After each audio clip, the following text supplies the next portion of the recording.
These kinds of incidents have been going on, especially on campuses like BYU, but on campuses around the country.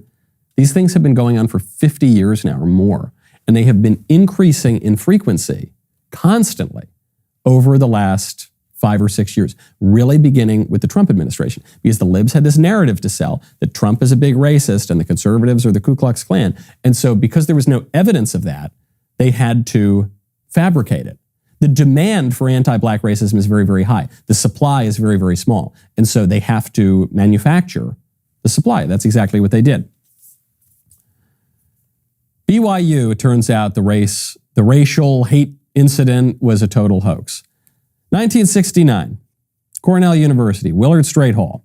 You have Black Power activists who are demanding the creation of an African American Studies Center, an African American Studies department. African American Studies is a fake academic discipline, but in the 60s, these kind of critical theory disciplines were cropping up everywhere. And so these activists at Cornell wanted one, and they weren't going to get one because it's a fake academic discipline. So then what do you know? A burning cross shows up in front of one of the black groups on campus.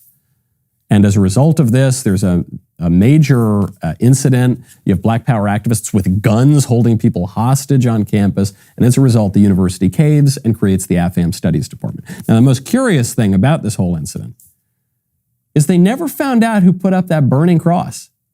They never found any of those Ku Klux Klansmen on campus. In fact, they found a lot of evidence that the Black Power activists burned the cross themselves. Of course, why wouldn't they? By feigning victimhood, they got everything that they wanted.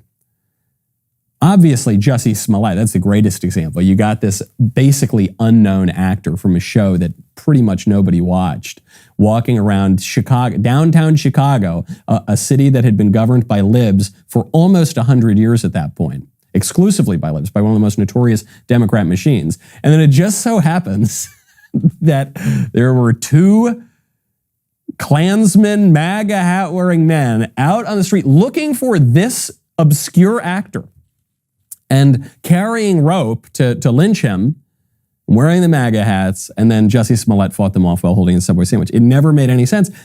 Half of the country believed it. More than half the country believed Smollett. Even in the most ridiculous version of this.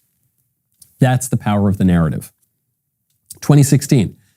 3 black students at Oberlin College accused a bakery and liquor store owner of racially profiling them, discriminating against them. Major incident. Oberlin cuts the contract, totally defames this poor little bakery.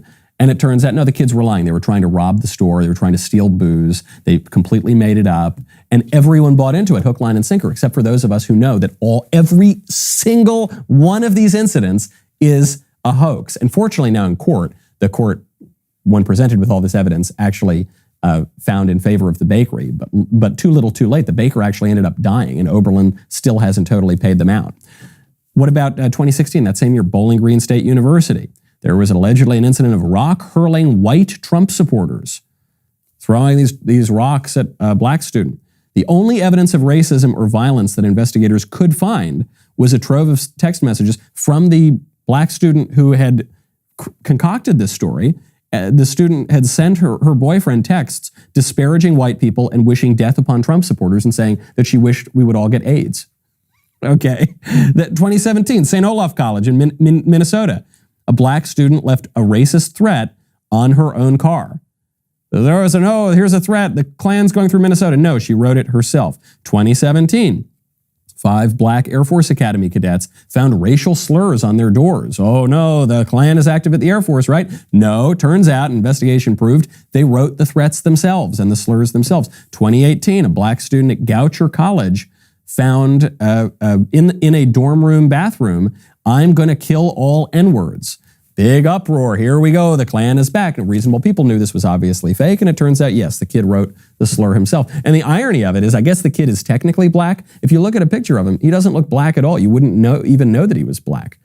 So even the idea that he would have been targeted is completely preposterous. Not that he wouldn't have been targeted anyway, because this stuff doesn't exist.